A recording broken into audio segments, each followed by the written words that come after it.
नमस्कार दोस्तों, आप सभी का स्वागत है एक ऐसी डराने वाली भूतिया कहानी में जिसके बारे में आप लोगों ने शायद कभी भी नहीं सुना होगा। एक ऐसी आत्मा जो कि बहुत कम दिखाई देती है, लेकिन किसी के पीछे पड़ जाए तो उसको जड़ से उखाड़ कर फेंक देती है, चाहे वह इंसान हो, पेड़ पौधे हो या कोई भी चीज हो, बस उसके रास्ते में नहीं आना चाहिए। बड़ी बड़ी चीजों को वह नुकसान कर देती है यूं चुटकियों में। आज की जो भूतिया कहानी है यह एकदम से डिफरेंट कहानी है। बहुत कम लोग इस भूत के बारे में जानते हैं। आखिर यह भूत कौन सा भूत है और यह क्या क्या कर सकता है, आपको वीडियो के आखिरी में पता चलेगा। तो आप लोग इस कहानी में बने रहिए और कहानी पसंद आए तो प्लीज लाइक एंड सब्सक्राइब कीजिए। तो चलिए बिना देर किए कहानी स्टार्ट करते हैं। दोस्तों, एक छोटे से गांव में कुमार संदीप नाम का लड़का था जिसकी एज मात्र 18 साल की थी। उसके घर में उसकी विधवा माँ जो कि पैर से अपंग थी और एक छोटी बहन जिसका नाम सुमन और एज 15 साल, मात्र 15 साल की वह लड़की थी। उसके साथ भी बहुत कुछ घटित हुआ जो कि आपके अंतर आत्मा को कपा देगा। तो आगे बढ़ते हैं और बताते हैं कि इनकी जिंदगी में ऐसी कौन सी तूफान आई जो इनकी जिंदगी ही बदल दी। दोस्तों, कुमार संदीप अपने गांव में मजदूरी करता था। वह बहुत गरीब था, मतलब उसके इतना गरीब कोई भी नहीं हो सकता था। वह दिन भर लोगों के यहाँ काम करता था, जो उसको दिहाड़ी मिलती थी उससे उसका घर चलता था। अगर एक दिन बीमार पड़ गया, काम पे नहीं गया, तो उसको कुछ भी नहीं मिलता था और वह और उसकी परिवार भूखे सोते थे। मतलब इनकी दशा बहुत ही ज्यादा खराब थी। कुमार संदीप की माँ अपंग होने की वजह से कुछ नहीं कर सकती थी और कुमार संदीप अपनी बहन को किसी के घर नहीं भेजता था काम के लिए। वह डरता था क्योंकि उसकी बहन बहुत ही भोली भाली थी एंड सुंदर दिखती थी। उसको डर था कि कोई इसका फायदा उठा लेगा। बेचारा अकेले बहुत मेहनत करता था। उसका जो घर था वह मिट्टी का बना हुआ घर था। नीचे मिट्टी थी, ऊपर से खपरेला था। गांव में एक तरह का ईंट होता है जो कि पतला पतला होता है, उससे ना छत छाया जाता है। हम लोग को खपरेला बोलते हैं, आप लोग का पता नहीं। तो उसके यहाँ नीचे मिट्टी का घर, मतलब मिट्टी का कमरा और ऊपर खपरेला था। उसके पास 2 कमरे थे। एक कमरे में उसकी माँ और बहन, एक में वह सोता था। धीरे धीरे समय कट रहा था। ये जो खपरेला का घर था उसके दादाजी का बनाया हुआ था। उसके फादर बचपन में ही गुजर गए थे। कुमार संदीप बहुत ज्यादा मेहनत करता था और कोशिश करता था कि थोड़े पैसे बचा के जो मेरा छत है उसको दोबारा खपरेला से ढकवा दो ताकि यह बरसात में ना चूहे। उसका जो छत था वह बरसात में चूता था। बहुत ही पहले क्या बना हुआ मकान था, इसीलिए जरूरत थी उसकी मरम्मत की, लेकिन इन लोगों के पास पैसे तो थे नहीं। धीरे धीरे टाइम कटा, बरसात का मौसम आया तो कुमार संदीप और उसकी माँ को बहुत टेंशन होने लगा कि कैसे हम लोग रहेंगे इस बार बरसात में। यह छत कुछ भी बर्दाश्त नहीं कर पाएगा और यह गिर जाएगा, रात कैसे कटेगी। ये लोग बरसात में रात भर पानी इकट्ठा हो जाता था ना, तो उसको निकाल के फेंकते थे। कुछ ना कुछ लगाते थे ताकि जो पानी है जो छत से टपक रही है वह किसी बर्तन में आ जाए। 1-1.5 सप्ताह कटा बरसात में। फिर कुमार संदीप को लगा कि नहीं, अब छत और अधिक पानी बर्दाश्त नहीं कर सकती क्योंकि पानी कंटिन्यूअस हो रहा था। तो उसने प्लान किया कि मैं जाता हूँ सेठ के यहाँ, जिसके यहाँ मैं काम करता हूँ, और उसको बोलता हूँ कि थोड़ा पैसा देते हैं ताकि मैं अपनी छत की मरम्मत करवा लूँ। वह दौड़ता हुआ गया सेठ के पास, सेठ से पैसे मांगे तो सेठ ने मना कर दिया, बोला कि नहीं पैसे नहीं है। फिर कुमार संदीप जिसके साथ काम करता था राजमिस्त्री, उसके पास गया और बोला, भैया प्लीज मेरा मदद कीजिए। राजमिस्त्री ने पूछा कि क्या करना है बताओ। कुमार संदीप ने बोला कि मैं जा रहा हूँ चिमनी पे, वहां से कुछ खपरेला लाता हूँ उधारी और मैं बाद में चुका दूंगा। आपसे भी रिक्वेस्ट है, प्लीज आप मेरे छत की मरम्मत कर दीजिए। धीरे धीरे मेरे पगार में से आप पैसा काट लीजिएगा। आप ही तो देते हैं ना, थोड़ा थोड़ा काट लीजिएगा। हम लोग एक टाइम खा के और एक टाइम बिना खाए रह सकते हैं। यह सुनने के बाद से राजमिस्त्री ने कहा कि अरे पागल है क्या, मैं ऐसे ही कर दूंगा, तू इतना टेंशन क्यों ले रहा है, जाने दे, मैं तेरे लिए फ्री में भी काम कर दूंगा। एक काम कर, तू जा चिमनी से खपरेला ला। वह लड़का गया चिमनी के आदमी के पास जिसकी चिमनी थी, उसके चरणों में गिर के बोला कि भैया कुछ समय के लिए कुछ खपरेला दे दो ताकि मेरे छत की मरम्मत हो जाए, बाद में मैं कमा कमा के भर दूंगा। अगर नहीं भर पाया तो जिस जगह पे मेरा घर है वह जमीन मैं तुम्हें लिख दूंगा। अभी फिलहाल के लिए कुछ समय के लिए तुम मुझे कुछ खपरेला दे दो। वह चिमनी वाला इंसान मदद तो नहीं किया बट बहुत ज्यादा बेइज्जती करके कुमार संदीप को वहां से भगा दिया। कुमार संदीप अपनी माँ की गोद में बैठा और बहुत रोया और माँ को बोला कि माँ मैं क्या करूँ, कोई भी मेरी मदद नहीं कर रहा और बरसात के टाइम में हम लोग कैसे रहेंगे। तुम तो देख रही हो घर की हालत, मैं तुम्हारी हालत देख रहा हूँ जो कि बर्दाश्त के बाहर है। मैं चाहकर भी शहर कमाने नहीं जा सकता। अगर शहर चला जाऊं तो तुम लोग का ध्यान कौन रखेगा और तुम लोग क्या खाओगे, कैसे रहोगे, मुझे बहुत डर है माँ। कुमार संदीप की माँ ने उसे समझाया और बोला कि बेटा अगर भगवान ने हमें धरती पे भेजा है तो कोई ना कोई रास्ता दिखाएंगे, तू शांत हो जा। बेटा माँ के पास ही पड़ा रहा और ये लोग रोते गाते रात में सो गए। इन लोगों को नहीं पता कि इनकी जिंदगी में बहुत बड़ा तूफान आने वाला था। उस रात उस घर में उस रात किसी ने भी खाना नहीं खाया।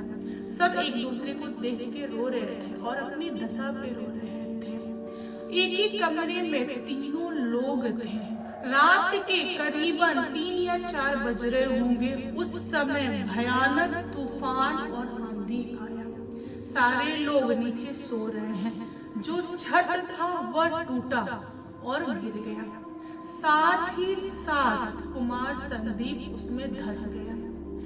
जब सुबह में लोगों ने देखा कि छत गिर चुका है, घर के सदस्य दिख नहीं रहे हैं, तो लोगों ने मिट्टी वगैरह हटाया। तब लोगों ने पाया कि तीनों बेहोश पड़े हैं।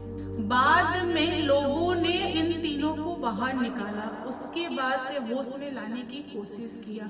कुमार संदीप की माँ और उसकी बहन सुमन, ये दोनों बच गए थे। बेचारा कुमार संदीप उसी में दम तोड़ दिया था।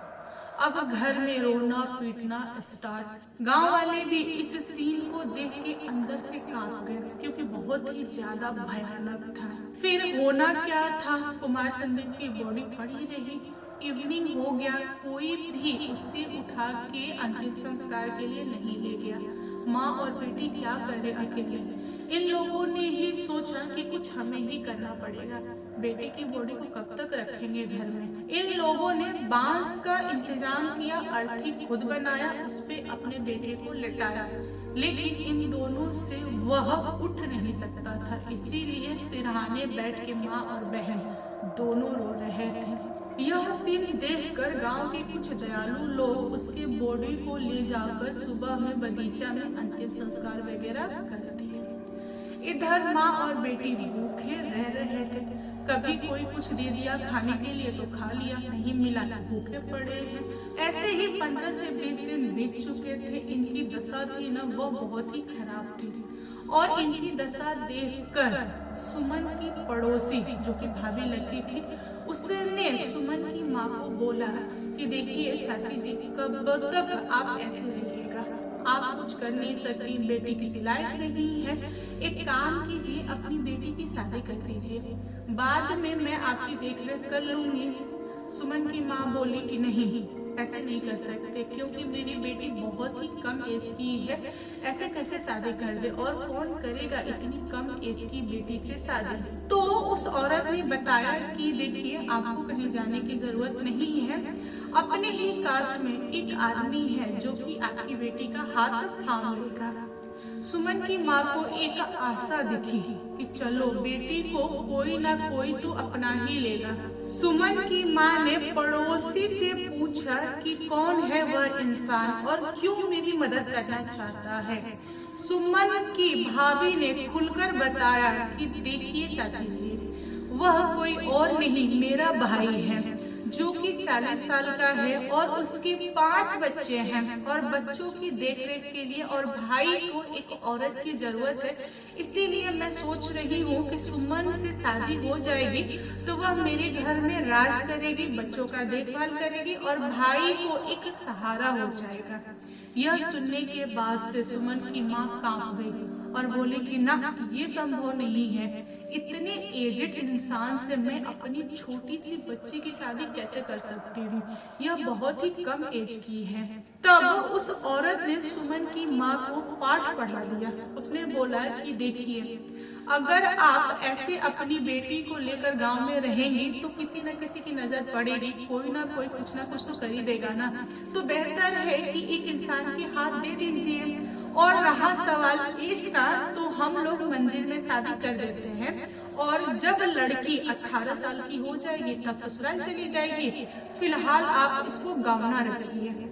यह सुनने के बाद से सुमन की माँ ने बोला कि ठीक है, 1-2 दिन का टाइम दो, सोच के बताते हैं। सुमन की माँ बहुत सोची, बहुत ज्यादा सोच विचार करने के बाद से उन्होंने फैसला लिया कि ठीक है, आज नहीं तो कल बेटी की तो शादी होगी ना, और ऊपर से यह गावना मेरे यहाँ ही रहेगी। जब यह 18 साल की हो जाएगी तब जाएगी, तो क्यों ना शादी कर देते हैं। जैसे ही सुमन की माँ का हाँ हुआ, उस औरत ने अपने भाई को बुलाया और मंदिर में शादी कर दिया। शादी हो जाने के बाद से सुमन 1 से 1.25 महीना मैके में रही और उसके बाद उसका पति आया उसे बुलाने के लिए। सुमन की माँ बोली कि नहीं, अभी हम विदा नहीं कर सकते क्योंकि बहुत ही कम एज है। लेकिन वह इंसान माना नहीं, वह जबरदस्ती करने लगा और बोला कि मेरी बीवी है, इसमें मेरा हक है, मैं जब चाहूँ इसे लेके जा सकता हूँ, तुम नहीं रोक सकती। गांव के लोग इकट्ठा हुए और पंचायत इकट्ठा हुई। पंचायत ने फैसला लिया कि हाँ, बात तो सही है, उसकी बीवी है, उसका हक है, वह लेके जाएगा। लेकिन सुमन की माँ के अंदर क्या चल रहा था, पंचायत में कोई भी इंसान इस चीज को नहीं समझ पाया। फिर सुमन ससुराल चली गई। इधर सुमन की माँ अकेली पड़ गई। जो सुमन की भाभी थी, जो थोड़ा मोड़ा खाना वगैरह देती थी, उसने खाना वाना भी देना बंद कर दिया। वह दया इसलिए दिखा रही थी ताकि उसके भाई की शादी हो जाए। अब क्या, शादी हो गया, बात खत्म। सुमन की माँ भूखे रहती थी, तड़पती थी, रोती थी, चिल्लाती थी।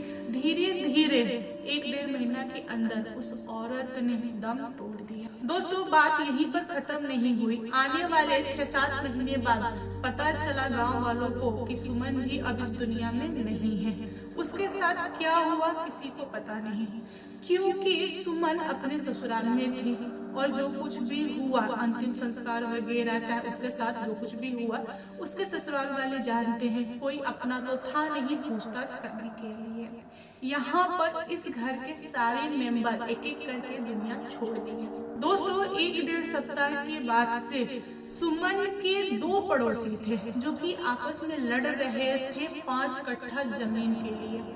जिस जमीन पर इन लोगों का घर था, कुमार संदीप का, वह जमीन 5 कट्ठे का था। दोनों पड़ोसी बोल रहे थे कि मैं लूंगा, मैं नजदीकी पड़ोसी हूँ, तो सामने वाला बोल रहा था कि नहीं, मैं लूंगा। ये दोनों फावड़ा लेके गए जमीन की खुदाई करने के लिए और बंटवारा के लिए, और एक पड़ोसी ने फावड़ा मारा जमीन पर।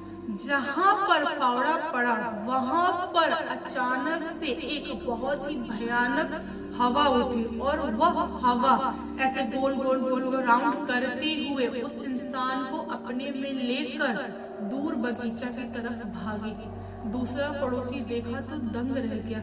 वह अपनी बीवी के साथ कमरे में भागा औरतें जो थी वह आपस में लड़ रही थी जमीन के लिए, मर्द जो थे वह आपस में लड़ रहे थे। दोस्तों, जो हवा थी जिस इंसान को लेकर बगीचा में भागी थी वह सुमन के पड़ोसी वाले भाई थे, जिनकी वाइफ ने सुमन की शादी कराई थी अपने भाई से। वह इंसान पूरा दिन नहीं मिला, गांव वाले ढूंढते रहे लेकिन मिला नहीं। इवनिंग में उसकी बॉडी बगीचा में पड़ी थी।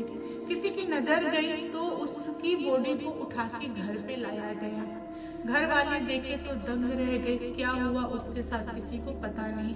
दोस्तों, पूरे गांव में यह फैल गया एक न्यूज की तरह कि एक हवा उस इंसान को उड़ा के ले गई और बाद में उसको फेंक गई, जो कि अभी जीवित नहीं है। उसका अंतिम संस्कार वगैरह हुआ। 1-2 दिन के बाद जो दूसरा वाला पड़ोसी था वह लकड़ी लेकर बगीचा से घर की तरफ आ रहा था। अचानक से उसका हाथ और पैर मुड़ने लगा और वह वहीं पे गिर गया लकड़ी के साथ ही। किसी की नजर पड़ी तो लोग उसको उठा के घर पे लाए। उसका हाथ पैर ऐसा मुड़ा था जैसे कि उसको लकवा मार गया हो। उसकी आंखें एकदम रेड हो गई। उसकी वाइफ ने जैसे देखा कि पति की ऐसी हालत है तो उसने तुरंत सरसों, मिर्चा, लवंग वगैरह लिया, सूखा मिर्चा, और अपने पति का सर ऐंच कर उसको जला दिया। थोड़ा तो सुधार आया पति में। फिर उस औरत को लगा कि मेरे पति को किसी ऊपरवार हवा ने पकड़ा है। वह दौड़ती हुई गई और तांत्रिक को बुला के लाई। तांत्रिक घर पे आया तो उसने इस बुद्धि को सुलझाया और बोला कि हाँ, आप लोग सही सोच रहे हैं। इनके ऊपर एक आत्मा का वास है जो कि इनके शरीर में है। वह तभी छोड़ेगा जब यह इंसान दुनिया छोड़ेगा। उस औरत ने पूछा कि मेरे ही पति के साथ क्यों? मेरे पति ने क्या बिगाड़ा है? क्यों आत्मा ने पकड़ा है? इसे आप छोड़िए। तांत्रिक पूछा आत्मा से कि भाई क्यों पकड़ लिए हो, तुम कौन हो, आखिर इन्होंने क्या बिगाड़ा है? तब आत्मा एक भयानक रूप ली और उठकर चरपाई पे बैठ गई। फिर उस आत्मा ने बताया कि मैं कुमार संदीप हूँ और ये सारे लोग मेरे जमीन के लिए लड़ रहे थे। जब मेरी फैमिली यहाँ पे तड़प रही थी तब किसी ने उसका ध्यान नहीं रखा, उसको इन लोगों ने मार दिया और आज मेरी जमीन भी हथिया रहे हैं। मैं ऐसा होने नहीं दूंगा, मैं तो इसे मार के ही दम लूंगा। यहाँ पर आत्मा में और तांत्रिक में बहुत ज्यादा बहस हुई। तांत्रिक ने अपना पूरा बेस्ट देने की कोशिश किया, लेकिन फिर भी उस आत्मा ने एक झटके में ही उस इंसान को वहीं पर हटा डाला। अब घर में रोना पीटना स्टार्ट हो गया। जो गांव के लोग थे वे सारे लोग मिलकर उस इंसान को ले गए बगीचा में और अंतिम संस्कार वगैरह हुआ। उस टाइम के बाद से वह आत्मा आजाद हो गई थी। लोगों ने तांत्रिक से पूछा कि इसका उपाय क्या है। आज यह आत्मा 2 लोगों को मारी है, कल को और लोगों को मारेगी, कुछ तो उपाय बताइए। ये जो चीज थी यह तांत्रिक से परे थी। उसने बोला कि आत्मा किसी के बॉडी के अंदर हो तो वो पकड़ना आसान है, अगर वह आजाद है, कभी कहीं और है कभी कहीं और है, तो हम उसे नहीं पकड़ सकते। बेहतर होगा कि आप लोग किसी जानकार पंडित को बुलाइए और पूजा पाठ वगैरह कराइए और उसकी आत्मा को एक स्थान दे दीजिए और जो कुछ भी मांग रही है उसकी पूर्ति कीजिए। जैसा तांत्रिक ने सुझाव दिया लोगों ने वैसा ही किया। जो आत्मा थी वह शांत हो गई। उसने कुछ चीजें गांव वालों से मांगे जो कि गांव वालों ने पूरा कर दिया। उसके बाद से वह अपनी ही जमीन में रहने लगी। कभी भी किसी का भी बुरा नहीं करती थी। अगर उससे कोई भी पंगा लेता था तभी वह किसी इंसान के पीछे पड़ती थी, वरना शांत रहती थी। दोस्तों, ये जो आत्मा थी यह कोई नॉर्मल आत्मा नहीं थी। यह एक तरह का बवंडर भूत था। बवंडर भूत उसको कहते हैं जो एक ही जगह पर खड़ा होकर गोल गोल गोल गोल घूमे। और यह भूत ज्यादातर गांव में खेत खलियान वगैरह में देखे जाते हैं। यहाँ पर कुमार संदीप बवंडर भूत इसलिए बना क्योंकि उसकी जो आत्मा थी ना वह हवा और पानी की वजह से गई थी।